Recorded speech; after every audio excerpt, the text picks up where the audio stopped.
Hey guys. So I want to read you a Dr. Seuss story again, and it doesn't rhyme, but it's a good one. It's a classic. It's called Bartholomew and the Oobleck, I believe. Let's make sure that's what it's called. Okay, and it doesn't rhyme, so you're just gonna have to stick with me. Yes, it is. It's Bartholomew and the Oobleck by Dr. Seuss. Now, are you ready for this? Because you have to be ready for a story. So I want you to take a moment, put your story hat on, put your story face, get ready. We're doing this, okay? And forgive me for itching closer and farther away from the camera, and forgive me because I look like a mess. Okay. But I always look like a mess, and you love me anyway, so. Mwah. Okay. They still talk about it in the Kingdom of Did. As the year, the king got angry with the sky. And they still talk about the page boy, Bartholomew Cubbins. If it hadn't been for Bartholomew Cubbins, that king in that sky would have been wrecked by that little kingdom. Bartholomew had seen the king get angry many, many times before, but that was the year when His Majesty started growling at the sky. Bartholomew Cubbins just didn't know what to make of it.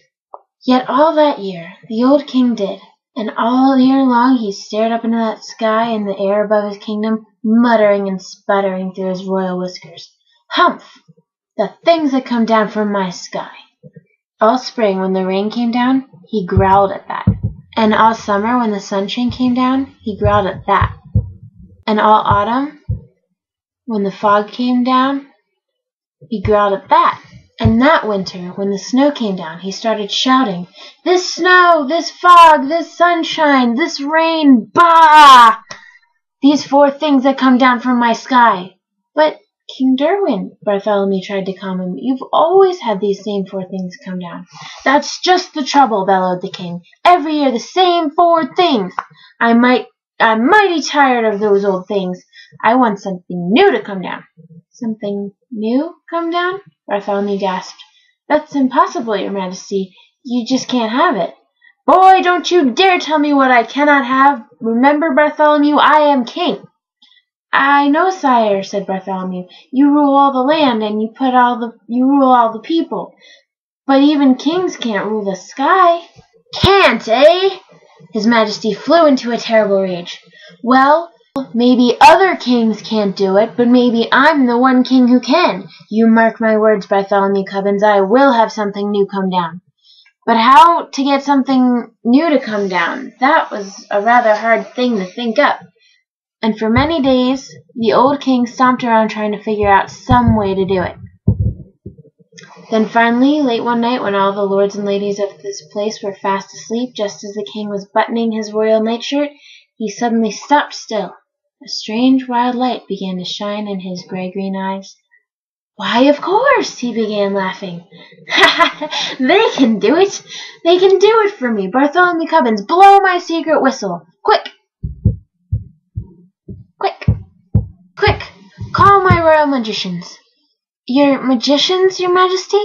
Bartholomew shivered. Oh no, Your Majesty, don't call them." "You hold your tongue, Bartholomew Cubbins. You will do as I command you. Blow my secret whistle." "Yes, sire," Bartholomew bowed.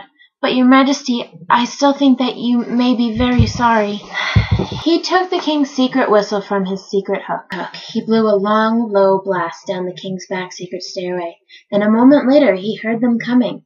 Up from their musty hole beneath the dungeon, up the empty midnight tunnel to the royal bedchamber tower, came the magicians on their padded, shuffling feet. Up, and right into the bedroom they came chanting. "Shuffle, duffle, muzzle, muff, Fisto, wisdom, Mr. Cuff. We are men of gnomes and growls, mystic men who eat boiled owls. Tell us what you wish, O king, our magic can do anything." "I wish," spoke the king, "to have you make something fall from my skies that no other kingdom has ever had before." "What can you do? What will you make?" For a moment they stood thinking, blinking their creaky eyes. Then they spoke a word. One word. "Oobleck." "Oobleck?" asked the king. "What will it look like?" "Won't look like rain, won't look like snow, won't look like fog, that's all that we know. We just cannot tell you any more.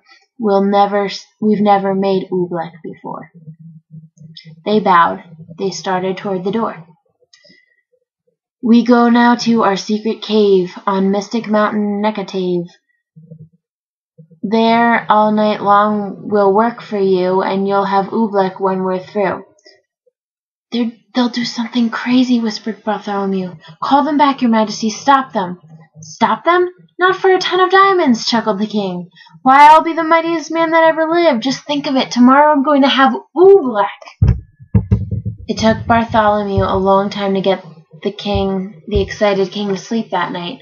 But there was no sleep for Bartholomew, the page boy. All night long he stood in the king's window, staring out of the majestic mountain Necatave. Is it Necatave? I think it's Necatave. Somewhere up there, Bartholomew knew that the magicians were working their terrible magic. All night the magicians did.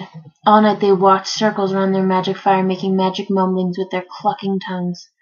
"Oh, snow and rain are not enough. Oh, we must make some brand new stuff. So feed the fire with wet mouse hair." Ew. Okay, this needs to be bigger. I can't even read it. I'm failing as my storytelling goes. Okay. "Oh, snow and rain are not enough. Oh, we must make some brand new stuff. So feed the fire with wet mouse hair. Burn an onion, burn a chair. Burn a whisker from your chin, and burn a long sour lizard skin. Burn yellow twigs and burn red rust, and burn a stocking full of dust. Make magic smoke, green thick and hot. It sure smells dreadful, does it not? That means the smoke is now just right. So quick before the day gets light.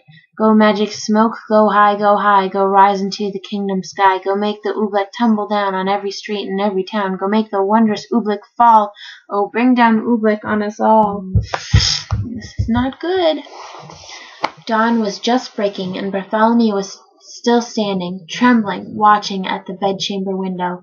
But now, as the sun rose, Bartholomew smiled. Those silly magicians hadn't done a thing. Then suddenly Bartholomew Cubbins spotted something. Was he seeing things? No. There was something strange up there in the sky. At first it seemed like a little greenish cloud, just a wisp of greenish steam.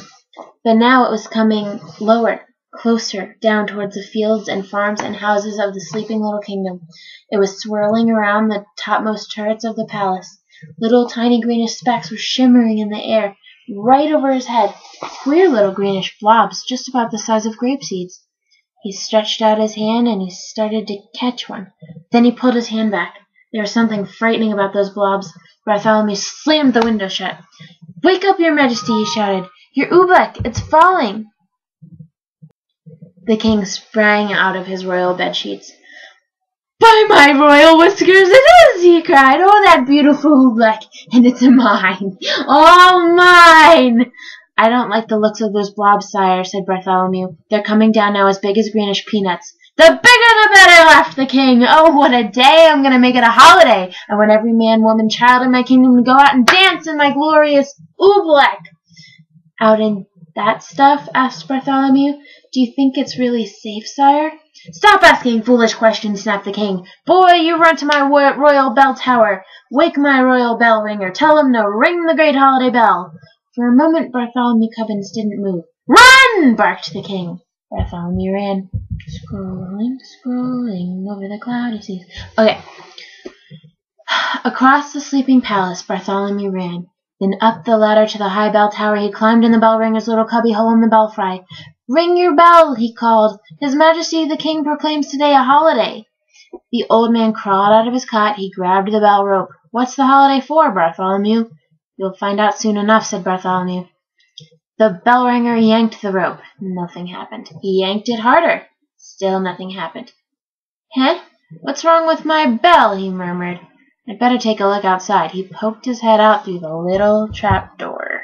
"Merciful gracious!" he gulped. "What is that? All over my bell like greenish molasses." "Not only on your bell," Bartholomew cried. "Look at that poor robin down there in that tree. She's stuck to her nest. She can't move a wing. That oobleck's gooey. It's gummy. It's like glue." "Oh!" the bell ringer wrung his hands. "If that green stuff sticks up robins, it'll stick up people too."